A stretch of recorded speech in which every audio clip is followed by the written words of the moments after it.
கரூர் சம்பவம் தொடர்பாக சிபிஐ விசாரணைக்கு எதிராக தமிழ்நாடு அரசு மனு அளித்திருந்தது. இந்த நிலையில் கரூர் நெரிசல் வழக்கை சிபிஐக்கு மாற்றியதை எதிர்த்து உச்சநீதிமன்றத்தில் தமிழ்நாடு அரசு மனு தாக்கல் செய்திருந்தது. கரூர் நெரிசல் வழக்கை சிபிஐக்கு மாற்றி அக்டோபரில் உச்சநீதிமன்றம் பிறப்பித்த உத்தரவை ரத்து செய்ய கோரி மனு தாக்கல் செய்யப்பட்டது. செப்டம்பர் 27இல் விஜய் பிரச்சார கூட்ட நெரிசலில் சிக்கி குழந்தைகள், பெண்கள் உட்பட 41 பேர் உயிரிழந்தனர். நீதிபதி அருணா ஜெகதீசன் குழுவின் விசாரணைக்கு தடை விதித்த உத்தரவை ரத்து செய்யவும் கோரிக்கை எழுந்துள்ள நிலையில் தற்பொழுது உயர்நீதிமன்ற உத்தரவிட்ட சிறப்பு விசாரணை குழுவை விசாரணையை தொடர அனுமதிக்க கோரிக்கை விடுக்கப்பட்டிருக்கிறது. கூடுதல் விவரங்களோடு நமது தலைமை செய்தியாளர் கார்த்திகேயன் நம்மோடு இணைந்திருக்கிறார். என்ன விவரம் கார்த்திகேயன்? சென்ற அக்டோபர் 13 அன்று உச்சநீதிமன்றம் தாவேகா மற்றும் ஒரு பாதிக்கப்பட்ட ஒரு சிலர் அவர் சார்பாக அவர் தொடுக்கப்பட்ட ஒரு ஸ்பெஷல் லீவ் பெட்டிஷனில் ஒரு இடைக்கால உத்தரவை பிறப்பித்திருந்தாங்க. அந்த இடைக்கால உத்தரவிலேயே எஸ்ஐடி தமிழ்நாடு உயர்நீதிமன்றம் நியமித்த எஸ்ஐடி சிறப்பு விசாரணை குழுவை ரத்து செய்து, அதே போல் அருணா ஜெகதீசன் குழுவிற்கும் தமிழ்நாடு அரசால் நியமிக்கப்பட்ட அருணா ஜெகதீசன் குழு ஒன்மேன் கமிஷனுக்கும் ஒரு தடையை கொடுத்து வழக்கை முற்றிலுமாக சிபிஐக்கு மாற்றி உத்தரவிட்டிருந்தார்கள். அதே போல அந்த சிபிஐ விசாரணை மேற்பார்வையிடுவதற்காக 3 பேர் கொண்ட உச்சநீதிமன்ற குழு, ஒரு ஓய்வு பெற்ற உச்சநீதிமன்ற நீதியரசர், அதே போல் அதில் தமிழ்நாடு அல்லாத அதிகாரிகள் 2 பேர் அவர்களோடு சேர்த்து சிபிஐ மேற்பார்வையிடும், அவர்கள் அசிஸ்ட் பண்ணாங்க. உச்சநீதிமன்ற நீதியரசரை, ஓய்வு பெற்ற நீதியரசரை அவருக்கு உதவியாக தமிழ்நாடு பூர்வீகமாக கொள்ளாத அதிகாரிகளை வைத்து அந்த மேற்பார்வை குழு செயல்படும் என்று ஒரு உத்தரவை பிறப்பித்திருந்தார்கள். அது கடும் அதிருப்தியை எழுப்பியது. நமக்கு நன்றாக ஞாபகம் இருக்கும். அப்போ அந்த உத்தரவை பிறப்பித்தவே அந்த உறவினர்கள் என்று தாக்கல் செய்த இருவர் தாங்கள் அதில் கையெழுத்தை இடவில்லை, தங்களிடம் போலியாக கையெழுத்து பெறப்பட்டது. அதில் ஒருவருடைய தந்தை தன்னுடைய மகனுக்கு வேலை வாங்கி தருவதற்காக கையொப்பம் பெறப்பட்டது என்றும், இன்னொருவர் அதே போல் தனக்கு தெரியாமலே கையெழுத்து பெற்றுவிட்டார்கள், வேறொருவரிடம் பெற்றுவிட்டார்கள் என்று பெரிய சர்ச்சையெல்லாம் எழுந்தது.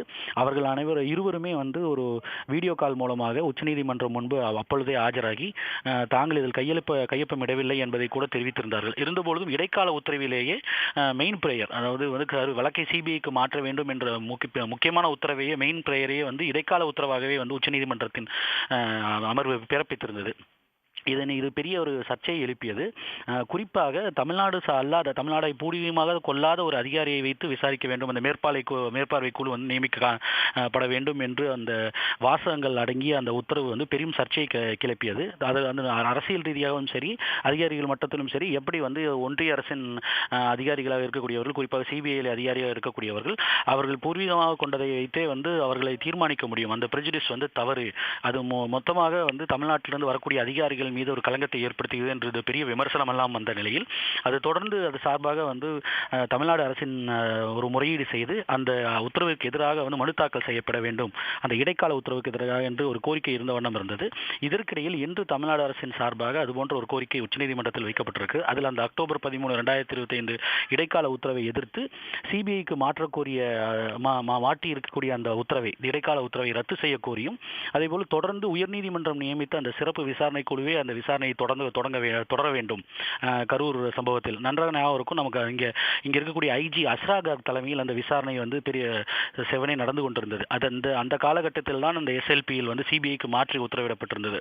அதனால் மீண்டும் அந்த உயர்நீதிமன்றம் உத்தரவிட்டு உயர்நீதிமன்றத்தால் நியமிக்கப்பட்ட அந்த சிறப்பு விசாரணை குழு எஸ்ஐடியே இந்த வழக்கு விசாரணையை தொடர வேண்டும், சிபிஐக்கு மாற்றி அமைத்த அந்த இடைக்கால உத்தரவை ரத்து செய்ய வேண்டும் என்று தமிழ்நாடு அரசின் சார்பாக ஒரு கோரிக்கை வைக்கப்பட்டிருக்கு உச்சநீதிமன்றத்தில் என்று.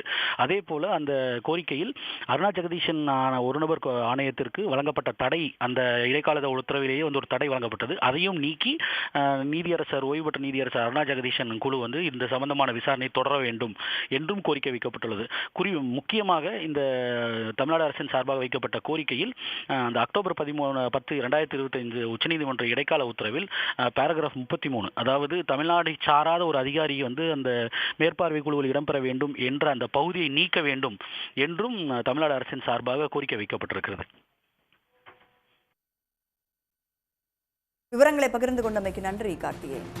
உடனுக்குடன் செய்திகளை தெரிந்து கொள்ள சன் நியூஸ் பெல் ஐகானை கிளிக் பண்ணுங்க.